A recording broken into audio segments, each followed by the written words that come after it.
At sa buong mundo, ito ang balita.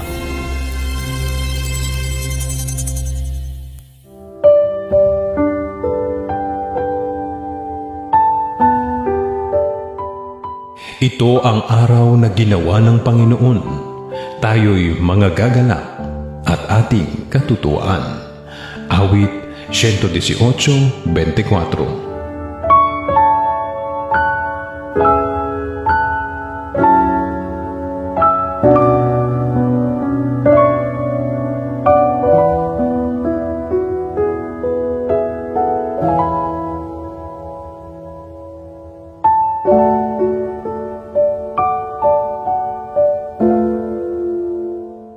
Sa ngalan ni Kuya Daniel Razon, ako si Victor Cosare at dito sa UNTV, Diyos ang aming sandigan, serbisyo publiko ang aming pinahahalagahan.